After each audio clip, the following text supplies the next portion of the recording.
What's going on, guys? Welcome to another movie review. I am your host, Ricky Valero. On today's episode, I'm going to be talking about Ali Abbasi's The Apprentice, the controversial film centered around a young Donald Trump eager to make his name as the hungry second son of a wealthy family in 1970s New York, comes under the spell of a cutthroat lawyer, Roy Cohn. Cohn sees Trump as the perfect protege, someone with raw ambition, a hunger for success, and willingness to do whatever it takes to win. The film stars Jeremy Strong as Roy Cohn, and then, of course, we have Sebastian Stan as Donald Trump. Maria Bakalova is Ivanka Trump, and then we see Martin Donovan as Fred Trump and Charlie Carrick as Fred Trump Jr. In this film, it was written by Gabrielle Sherman, and it's directed by Ali Abbasi. As I mentioned, it released in theaters this past weekend. And you know what? There is a lot of different levels of this movie that have an interesting perspective, right? This is interesting that's coming out now. There's been a lot of controversy surrounding the movie and whether it's going to come out or not.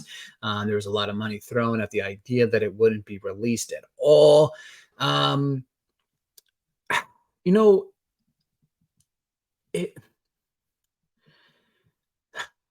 I don't understand the hype kind of around the film, because for me, story wise, it shows you Donald Trump as the person that he is, right?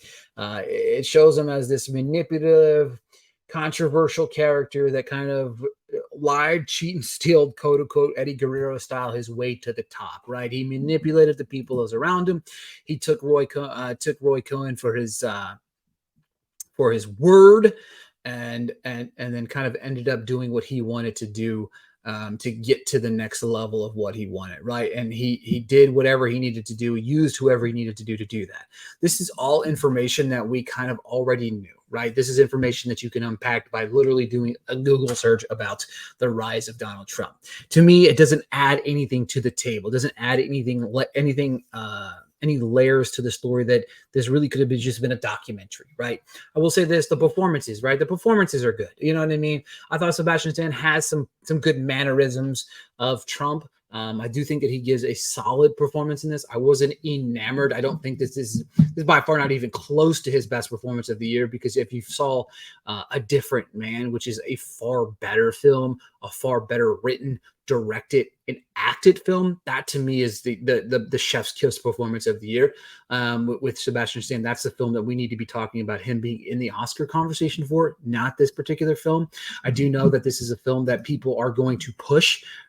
Personally, I feel like for all the wrong reasons. Jeremy Strong is pretty solid as Roy Cohn. Again, it's a decently acted film. You have two very good actors doing their best to bring this story to life. I just think that there's no meat to the bone here that really sets anything up. Again, Trump's an asshole. You know what I mean? Like that's what this is. Like a lying, conniving backstabber who did whatever he could to claw his way to the top, right? That's what this movie is. I didn't think it's anything special. The direction's not all that. I do think there were some color palette situations that I really enjoyed to kind of give you a vibe of the 70s. I do think the conversations in this like restaurant atmosphere, like the gentleman's club style thing, was really neat. I really enjoyed those because it set the tone and the vibe for the era. So I do think the cinematography did stand out. I do think that it is crisply edited. I did like the editing. I think the editing was probably really solid when it comes down to it. The direction's fine. I didn't really care for the direction. Martin Dirkhoff, his composing, his score really added and elevated to some of the dramatic moments of the story. But as we shift gears from start to finish, I don't really feel like this added anything to the table. I don't think this is a great film by any stretch of the imagination. Personally, very middle of the road. I give the film 2.5 out of 5 stars.